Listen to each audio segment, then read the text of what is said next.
ने एक तरीके से चुनाव की दृष्टि से हमको एक बहुत ही एक पॉजिटिव दृष्टि से लोगों का सहयोग मिला है, जो वोट में ट्रांसफर हुआ है, ऐसा हम मानते हैं और इसके लिए भी हम जनता को धन्यवाद देना चाहते हैं।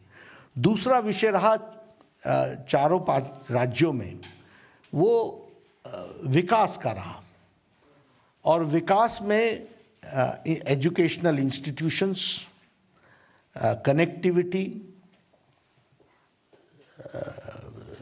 इसके साथ साथ हाईवेज, एयरपोर्ट्स, तो ये सब मिलाकर के अगर हम उत्तर प्रदेश की बात करें, आज 5 इंटरनेशनल एयरपोर्ट्स बने हैं। अगर हम बात करें इंस्टीट्यूशन की, उत्तर प्रदेश की बात करें तो 10 universities, 78 degree colleges, 28 engineering colleges, 59 medical colleges और प्रैक्टिकली सभी स्टेट्स में all India institute of medical sciences. Uttar Pradesh में 2, यहाँ उत्तराखंड में 1, उसी तरीके से सुपर स्पेशलिटी ब्लॉक गोवा में, और मणिपुर में हॉस्पिटल का सुपर स्पेशलिटी ब्लॉक का डेवलपमेंट इस तरीके से देखने को मिला।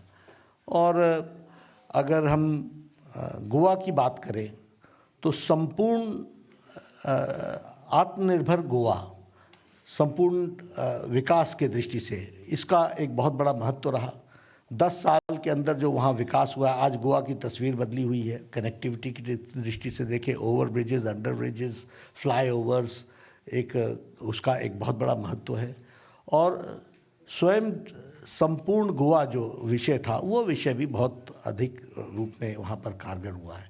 उत्तराखंड की बात करें तो 12,000 करोड़ रुपए खर्च करके 4 धाम की सड़क, ऑल वेदर रोड और टूरिज्म को डेवलप करना, प्रधानमंत्री मोदी जी का विशेष करके उत्तराखंड के प्रति अगला 10 साल उत्तराखंड का है, इसका अपील और लोगों का उसमें उसका रिस्पांस, और उसी तरीके से सौंदर्यीकरण का विषय, बाकी सारे विषय, और एम्प्लॉयमेंट के दृष्टि से भी जो एम्प्लॉयमेंट जनरेशन का काम हुआ है, उसका भी यूथ का अच्छा रिस्पांस आया है, ये हमको देखने को मिला है। तो हम ये महसूस करते हैं कि चारों राज्यों में भारतीय जनता पार्टी को अच्छी मेजॉरिटी के साथ लोग फिर से अपना आशीर्वाद दे रहे हैं। मणिपुर की बात करें तो Manipur was a state of blockades, Manipur was a state of insurgency, Manipur was a state of turmoil। वहाँ हमेशा ही बंद, ब्लॉकेड्स और इंसर्जेंसी का काम, तकलीफ का काम था। 5 साल में कोई ब्लॉकेड नहीं हुआ, डेवलपमेंट पूर्णतः हुआ, कनेक्टिविटी रोड का काम पूरी जोर शोर से चल रहा है, रेलवे लाइन इम्फाल पहुंच रही है, इसका भी प्रयास चला हुआ है और उसको तीव्र गति से किया जा रहा है। तो हर दृष्टि से देखा जाए तो एक वहाँ पर, और वहाँ का बहुत ही सकारात्मक स्पष्ट रूप में लोग भारतीय जनता पार्टी को सरकार में ला रहे हैं। जहाँ तक पंजाब का सवाल है, जैसा कि हम सब जानते हैं कि हमारा अमरिंदर सिंह जी और ढींसा साहब के साथ समझौता होते हुए हम चुनाव में गए। पहली बार मौका हमें मिला कि 65+ सीटों पर भारतीय जनता पार्टी गई है और बहुत ही सकारात्मक हमको वहाँ पर रिस्पांस मिला है, और हम वहाँ पर जिसको कहते हैं मोर देन एक्सपेक्टेशन, हम अच्छा नतीजा वहाँ लाएंगे, इस प्रकार से हमको देखने को मिलता है।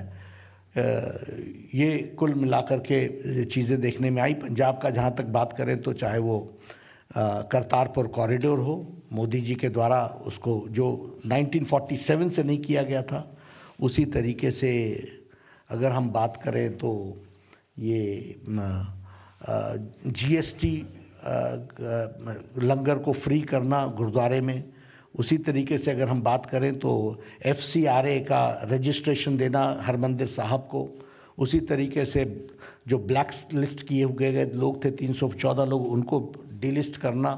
तो बहुत बड़ा काम ये जो सिख राइट्स में 1984 में जो हुआ था, उसको वापस उनको बुक करना और जेल में डालना, ये कोई नहीं कर सका, मोदी जी के द्वारा हुआ है, और पंजाब में इसका बहुत पॉजिटिव रिस्पांस है, ये हमको देखने को मिला है।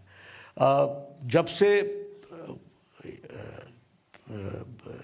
कैंपेन शुरू हुआ तब से प्रधानमंत्री जी की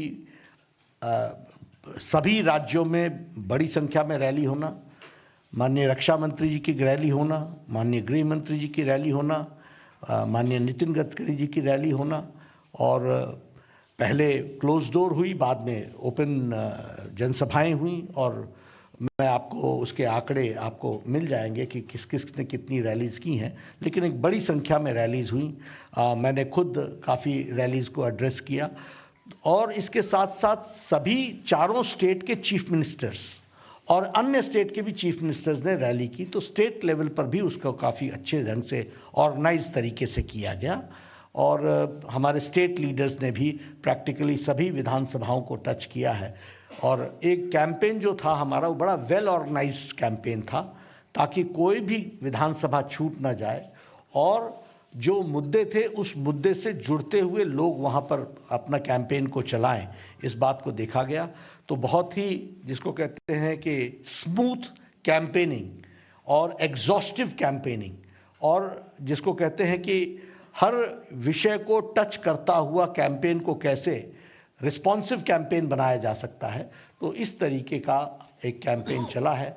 मैं जहां सारे पांचों राज्यों के वोटर्स को धन्यवाद देता हूं, और 4 राज्यों में जो हम सरकार में आ रहे हैं उसके लिए हम वोटर्स को धन्यवाद देते हैं, और अपने पार्टी के लाखों कार्यकर्ता जो दिन रात एक करके लगे रहे, उनको भी मैं धन्यवाद देता हूं, साधुवाद देता हूं।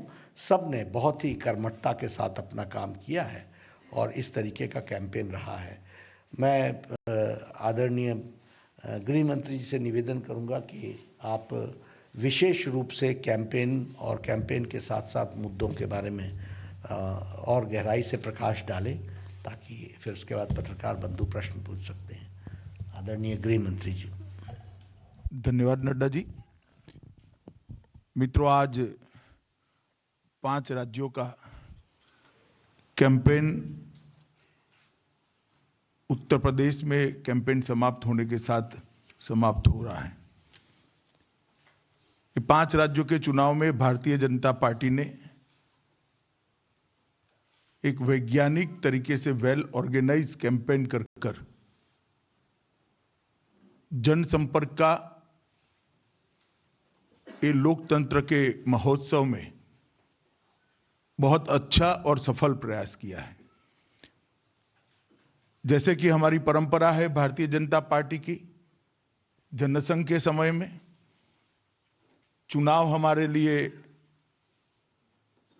सिर्फ सरकार बनाने का मौका नहीं होता है।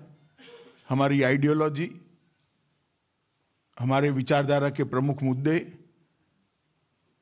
हमारी चुनी हुई सरकारों की कामगिरी, ये जनता तक पहुंचाना, और जनता की समस्याओं को सुनकर जब नई सरकारें बनती हैं तब इसके आधार पर नीति निर्धारण कर ये समस्याओं के समाधान की दिशा में जाना। तो एक प्रकार से बूथ स्तर से लेकर प्रधानमंत्री जी, हमारे सर्वोच्च नेता तक, राष्ट्रीय अध्यक्ष जी तक, सभी कार्यकर्ता एक ही लय के साथ, एक ही स्पीड के साथ, एक ही दिशा में अलग अलग माध्यम से जनसंपर्क करते हैं। एक प्रकार से आजाद भारत के इतिहास में ये चुनाव अपने आप में एक थोड़ा नया प्रकार का, थोड़ा विचित्र प्रकार का भी प्रचार अभियान रहा, क्योंकि चुनाव प्रचार के एक हिस्से पर कोरोना की तीसरी लहर की परछाई रही। सौभाग्य से देश उसमें से बहुत जल्द उभर कर बाहर आया, और जैसे जैसे कोरोना की तीसरी लहर का असर कम होता गया, चुनाव आयोग ने भी रिलैक्सेशन देकर चुनाव प्रचार को पूर्ववत स्थिति में लाया। और लगभग मैं कह सकता हूं कि 5 राज्यों में बूथ स्तर से लेकर राष्ट्रीय अध्यक्ष तक और हमारे सर्वोच्च नेता नरेंद्र मोदी तक सभी लोगों ने एक वाक्यता के साथ प्रचार कर भारतीय जनता पार्टी के हर राज्य के चुनावी मुद्दों को और हमारे उपलब्धियों को जनता तक पहुंचाया है। और मैं 5 राज्यों में मैं भी प्रचार अभियान में नड्डा जी के नेतृत्व में जुड़ा रहा, तो मैं निश्चित रूप से कह सकता हूं कि भारतीय जनता पार्टी के प्रचार अभियान को 5 राज्यों में जनता ने एक बहुत अनुकूल प्रतिसाद दिया है। लगभग 7.5 साल से ज्यादा समय से देश में भारतीय जनता पार्टी की पूर्ण बहुमत की सरकार चल रही है और नरेंद्र मोदी जी वो सरकार का नेतृत्व कर रहे हैं। प्रधानमंत्री जी के नेतृत्व में भारतीय जनता पार्टी की सरकार ने आजादी के बाद पहली बार देश के 80 करोड़ लोगों को इस बात का एहसास दिलाया है कि कोई चुनी हुई सरकार उनके जीवन स्तर को उठाना चाहती है। गरीब कल्याण की कई सारी योजनाएं जो 75 साल में सरकारें गरीबों तक नहीं पहुंचा सकी, छोटी छोटी परंतु जीवन में महत्वपूर्ण बातें जैसे गैस का सिलेंडर, शौचालय, बिजली की उपलब्धता, शुद्ध पीने का पानी, उनको 5 लाख तक का सभी खर्च माफ करने वाला प्रधानमंत्री आयुष्मान भारत योजना का गोल्डन कार्ड, कोरोना के समय में प्रति व्यक्ति प्रति माह 5 किलो अनाज मुफ्त में मिलना, करोड़ों लोगों को घर उपलब्ध कराना, सिर्फ 22 रुपया में बीमा का कवरेज देना, ऐसी कई योजनाओं को भारतीय जनता पार्टी की नरेंद्र मोदी सरकार ने नीचे तक पहुंचाने का काम किया है। और मोदी जी ने जिस संवेदना के साथ इन योजनाओं का ताना बाना बुना, इतनी ही तीव्रता के साथ और बारीक आयोजन करते हुए योजनाओं को नीचे तक पहुंचे, इसके लिए खुद व्यक्तिगत स्तर पर प्रधानमंत्री जी के स्तर पर इसकी चिंता करी है, इसका फॉलोअप करा है। इसके साथ साथ हम 4 राज्यों में सरकार में थे। चारों राज्यों के हमारे मुख्यमंत्रियों ने इस योजनाओं को गरीब तक पहुंचे, इसके लिए राज्य की मशीनरी को नीचे पहुंचाने का एक सफल प्रयास किया है और ये योजनाएं नीचे तक पहुंची है। स्पष्ट रूप से चुनाव अभियान में देखा जा सकता था। उत्तर प्रदेश जैसे बड़े राज्य में भी जहां वो योजनाएं बहुत पुराने ऐसे अनुभव है कि योजनाएं कागजों पर रह जाती थी, वो योजनाएं नीचे इंप्लीमेंट होती हुई दिखाई पड़ती है। किसी के घर में चले जाइए तो उनके कहिए, पूछिए कि माई क्या मिला, तो उसने कहा मुझे तो सब कुछ मिला है, घर भी दे दिया, गैस भी दे दिया, टॉयलेट भी दे दिया, शुद्ध पीने का पानी भी आता है, मेरे पास कार्ड भी है और चूल्हा चलाने के लिए मोदी ने अनाज भी भेजा है। जब ये सुनते थे तो सार्वजनिक जीवन के कार्यकर्ता के नाते खूब संतोष और आनंद का अनुभव होता था। इसके कारण स्वाभाविक रूप से ये 5 राज्यों में नरेंद्र मोदी जी का लोकप्रियता आजाद भारत के बाद किसी भी प्रधानमंत्री की लोकप्रियता से ऊपर चरम सीमा पर दिखाई पड़ी और इसका सीधा फायदा भारतीय जनता पार्टी को होता हुआ इस चुनाव में दिखाई पड़ा है। और मैं इसलिए विश्वास के साथ कह रहा हूं कि हम चारों राज्यों में फिर से सरकार बनाने जा रहे हैं और पंजाब में हम हमारी स्थिति को बहुत बेहतर करेंगे। पंजाब में पहली बार हम गठबंधन के नेता के रूप में, गठबंधन की सबसे बड़ी पार्टी के रूप में चुनाव लड़े हैं। मित्रों, मैं थोड़ी डिटेल में बात करूं तो उत्तर प्रदेश में कानून और व्यवस्था में बहुत बड़ा परिवर्तन योगी आदित्यनाथ के नेतृत्व में आया है। सभी हेड, चाहे खून का हो, बलात्कार का हो, अपहरण का हो, धाड़ का हो, लूट का हो, सभी हेड में 30% से लेकर 70% की कटौती दिखाई पड़ी है। 700 दंगे जिस प्रदेश में होते हैं वहां एक भी दंगा करे बगैर 5 साल का कार्यकाल भारतीय जनता पार्टी की सरकार ने योगी जी के नेतृत्व में पूरा किया है। सारे माफिया कानून के तहत आज जेल में बंद दिखाई पड़ते हैं और महिलाएं, विशेषकर बच्चियां, अपने आप को सुरक्षित महसूस करती है। एक इसका बहुत बड़ा पॉजिटिव असर उत्तर प्रदेश की चुनाव में हमने देखा है। गरीब कल्याण की सभी योजनाओं को जो मोदी जी ने यहां से भेजी, योगी जी ने उसको नीचे तक पहुंचाने के लिए बहुत सफल प्रयास कर सफलता अर्ज की है। उत्तर प्रदेश में पहली बार डेमोक्रेसी नीचे तक परकोलेट होती हुई दिखाई पड़ती है। जातिवाद, परिवारवाद और तुष्टीकरण तीनों नासूरों को मुक्त कर कर आज लोकतंत्र को उत्तर प्रदेश में आजादी के 75 साल के बाद पहली बार पनपते हुए हम देखते हैं। मित्रों, योगी जी के नेतृत्व में ढेर सारे संकल्प जो भारतीय जनता पार्टी ने लिए थे, मैं कह सकता हूं 92.6% संकल्पों की सिद्धि हुई है। भारतीय जनता पार्टी के संकल्प पत्र उपलब्ध है उत्तर प्रदेश भारतीय जनता पार्टी की साइट पर, आप उठाकर दे सकते हैं। उसमें से इतनी बड़ी उपलब्धि शायद ही किसी चुनी हुई सरकार ने देखी होगी। मोदी जी स्वयं उत्तर प्रदेश से सांसद है, काशी के सांसद है। जब मोदी जी ने काशी में रोड शो देखा, तब जनता अपने लिए काम करने वाले अपने प्रिय नेता को किस प्रकार से स्वागत कर सकती है, इसका लोकतंत्र के अंदर एक ऐतिहासिक उदाहरण हमने उत्तर प्रदेश के कैंपेन के अंदर देखा है। मोदी जी की रैलियों के अंदर जिस प्रकार का जन सैलाब उमड़ा, जन सैलाब ने जिस प्रकार से मोदी जी का स्वागत किया, उनकी बातों का जिस प्रकार से रिस्पांस दिया है, इसी से मालूम पड़ता है कि उत्तर प्रदेश में बहुत मजबूत स्थिति के साथ भारतीय जनता पार्टी फिर से सरकार बनाने जा रही है। उत्तराखंड के अंदर एक भी बड़े कौभांड के बगैर, एक भी करप्शन के आरोप के बगैर 5 साल तक सरकार चली है।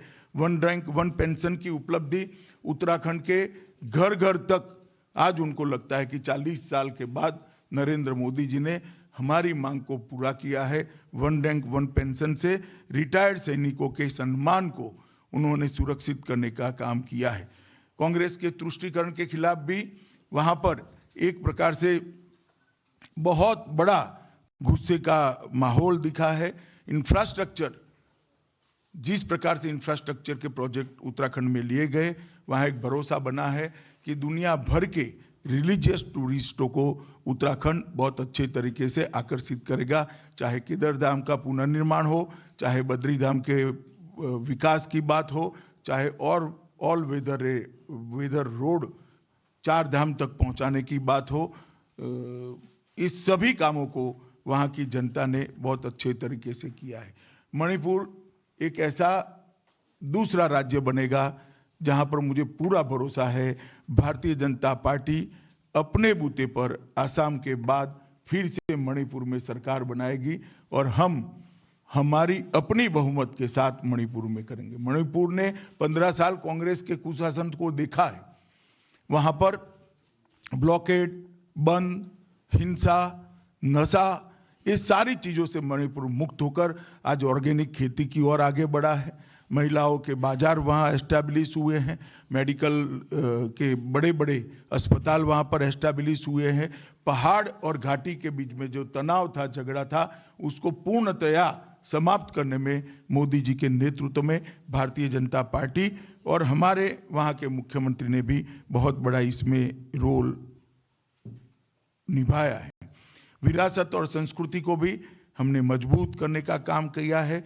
रानी मां के नाम पर एक बहुत बड़ा संग्रहालय, अंडमान में माउंट मणिपुर का नामांकन और 31 जनजातियों के स्वतंत्रता सेनानियों का संग्रहालय बनाकर हमने मणिपुर की विरासत को आज एक उचित स्थान दिया है। खेलों का हब बनाने के लिए देश की पहली खेल यूनिवर्सिटी, स्पोर्ट्स यूनिवर्सिटी मणिपुर में 800 करोड़ के खर्चे से बनी है और जैविक मणिपुर ब्रांड आज पूरे भारत के अंदर एक ऑर्गेनिक ब्रांड के रूप में डेवलप हो रही है। मणिपुर की जनता ने एक बहुत अच्छा मैंडेट भारतीय जनता पार्टी के पक्ष में दिया है, ऐसा मैं मानता हूं। गोवा के अंदर भी भारतीय जनता पार्टी ने इंफ्रास्ट्रक्चर के ढेर सारे काम किया है। अटल सेतु, आधुनिक जुआरी सेतु, मोपा अंतर्राष्ट्रीय हवाई अड्डा, इलेक्ट्रॉनिक सिटी और राष्ट्रीय राजमार्गों के अंदर 60,000 करोड़ का निवेश छोटे से राज्य के अंदर, मैं मानता हूं ये बहुत बड़ी उपलब्धि है। सीपीआर के अंदर 32,000 करोड़ का निवेश भारतीय जनता पार्टी ने किया है और मुझे विश्वास है कई सालों से, कई चुनावों से गोवा त्रिशंकु विधानसभा का एक प्रकार से अनुभव कर रहा है। पहली बार गोवा में इस बार पूर्ण बहुमत की एक सरकार भारतीय जनता पार्टी की सरकार देखने को मिलेगी। मित्रों, उत्तर प्रदेश का चुनाव आप सभी जानते हैं, देश के लोकतंत्र के अंदर बहुत महत्वपूर्ण है। हमारे देश का सबसे बड़ा प्रदेश है, 22 करोड़ की आबादी है, 403 विधानसभा की सीटें हैं और वहां पर जिस प्रकार से मोदी जी की सारी योजनाओं को योगी जी ने नीचे तक पहुंचाया है, उत्तर प्रदेश के अंदर हर क्षेत्र के अंदर, चाहे मेडिकल इंफ्रास्ट्रक्चर बनाना हो, चाहे मेडिकल कॉलेज बनाना हो, चाहे एजुकेशन का इंफ्रास्ट्रक्चर बनाना हो, चाहे खेलों के लिए सुविधा बनानी हो, चाहे 24 घंटा बिजली पहुंचानी हो, बिजली का उत्पादन बनाना हो, कृषि के उत्पादन के साथ साथ कृषि के भाव मिल पाए सुनिश्चित करना हो, देश में सबसे ज्यादा एमएसपी पर खरीदी करनी हो, हर क्षेत्र के अंदर हमारी सरकार ने यहां पर मोदी जी की सरकार के नेतृत्व में बहुत अच्छा काम किया है।